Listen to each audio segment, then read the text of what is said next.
اعوذ باللہ من الشیطان الرجیم، بسم اللہ الرحمن الرحیم۔ پیارے بچوں، السلام علیکم ورحمۃ اللہ وبرکاتہ۔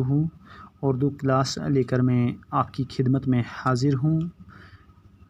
آج ہم 7ویں جماعت کے اردو کا سبق ماحولیاتی توازن کیوں اور کیسے کو آگے بڑھائیں گے۔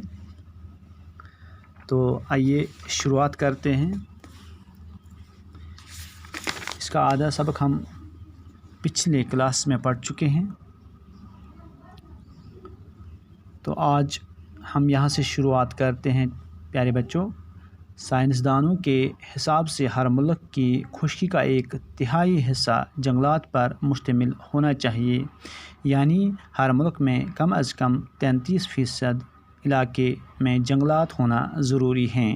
لیکن آج خود ہمارے ملک کی صورتحال یہ ہے کہ 11% سے بھی کم علاقے میں جنگلات ہیں، اور اسی وجہ سے ہمارے یہاں موسموں کا چلن بدل گیا ہے اور بارش کا نظام اس حد تک درہم برہم ہو گیا ہے کہ کسی علاقے میں خشک سالی ہوتی ہے اور کہیں سیلاب کی تباہ کاریاں۔ ترقی میں تعمیر اور تخریب کے دونوں پہلو ہوتے ہیں۔ ترقی کے لیے ایسے طریقے بروئے کار لانے چاہیے جن سے تخریب کا پہلو بڑی حد تک کم ہو جائے۔ صنعتی انقلاب اور اس کے بعد ہونے والی سرگرمیوں سے ہمیں بے پناہ فائدے حاصل ہوئے۔ ہماری روزمرہ زندگی بڑی حد تک آرام دہ ہو گئی، لیکن ساتھ ہی ہمیں بے شمار نقصانات سے بھی دوچار ہونا پڑا۔ سرسبز اور شاداب جنگل ویرانوں میں تبدیل ہو گئے، شہروں کی ہوائیں مسموم ہو گئیں، دریاؤں کا شفاف پانی پینے کے لائق نہیں رہا، ہوا اور پانی کی کثافت سے بہت ساری بیماریاں عام ہو گئیں۔ چنانچہ آج کل ہمارے سائنسداں ایسی ٹیکنالوجی کی تلاش کر رہے ہیں جس سے ماحول پر کسی طرح کا برا اثر نہ پڑے اور جو ٹیکنالوجی ہمارے ماحول سے ہم آہنگ ہو۔ اس کے علاوہ اس بات کی بھی برابر کوشش کی جا رہی ہے کہ ماحول پر جو مضر اثرات پہلے ہی پڑ چکے ہیں انہیں کسی طرح سے زائل کیا جا سکے۔ مثلاً یہ بات اب ہماری سمجھ میں آ گئی ہے کہ بڑے بڑے ڈیم بنانے سے ہزاروں ایکڑ زمین پر سے جنگلات صاف کیے جاتے ہیں، اور پھر دریاؤں کے پانی میں گاد کی مقدار چونکہ بہت زیادہ ہوتی ہے، جس سے آہستہ آہستہ یہ ڈیم بھی گاد سے بھر جاتے ہیں اور ان کی گہرائی کم ہو جاتی ہے، لہٰذا ان سے ہم اتنی دیر فائدہ نہیں اٹھا سکتے جتنا کہ توقع ہوتی ہے۔ اس لیے اب ماہرین کی رائے میں چھوٹے چھوٹے ڈیم بنانا ہی زیادہ مناسب ہے، کیونکہ ایک تو یہ ڈیم جگہ بھی کم گھیرتے ہیں اور دوسری طرف ان سے ہونے والے نقصانات بھی مقابلتاً کم ہوتے ہیں۔ اسی طرح اب کارخانوں سے نکلنے والے کیمیائی فضلے کے زہریلے پن کو دور کرنے کی ترکیبیں بروئے کار لائی جا رہی ہیں۔ موٹر گاڑیوں اور دوسرے انجنوں سے نکلنے والے دھوئیں پر بھی اب روک لگائی گئی ہے، اور ایک خاص مقدار سے زیادہ دھواں نکلنے پر ایسی گاڑیوں پر جرمانہ عائد کیا جاتا ہے۔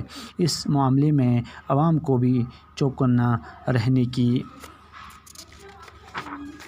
ضرورت ہے، کیونکہ صرف حکومت کی عائد کی ہوئی پابندیوں ہی سے یہ مسائل حل نہیں ہو پائے گا۔ اگر ہمیں ان باتوں کا احساس ہو جائے تو ہم اس معاملے میں بہت کچھ کر سکتے ہیں۔ ہم ذرا سی کوشش سے ماحول کی آلودگی کو بہت حد تک قابو میں لا سکتے ہیں اور یوں بہت سی بیماریوں کا تدارک کر سکتے ہیں، اور ہماری آنے والی نسلیں زیادہ بہتر فضا میں سانس لے سکتی ہیں۔ تو پیارے بچوں، یہاں پہ آج یہ سبق مکمل ہوا ہے۔ نئے کلاس میں ہم اس سبق کے سوالات لکھیں گے، تو ایک سرسری نظر اس سبق میں استعمال ہوئے الفاظ پر اور ان کے معنی پر ڈالتے ہیں۔ عنصر اصل بنیاد یا جڑ، براہ راست سیدھا چلن، چال، وضع یا رفتار اتھلا کم گہرا، گدلا میلا، غلیظ یا گندا، شفاف نہایت صاف جس میں آر پار نظر آئے، گرد و پیش آس پاس، قریب و جوار، بے دریغ، بلا تأمل، بے سوچے سمجھے، بے جھجک، تحلیل حل ہونا یا گل جانا، پھزلا بچا ہوا کسی چیز کا پھوک، کثافت غلاظت یا گندگی، تخریب بربادی یا خرابی، بروئے کار استعمال کرنا یا کام میں لانا، مسموم زہریلا، زائل کرنا دور کرنا یا ختم کرنا، گود تہ میں بیٹھنے والی مٹی اور ریت، نظر ہونا قربان ہونا، تدارک چارہ کرنا، تعمیر بنانا، آلودگی گندگی، خارج باہر کرنا، آلود گندہ۔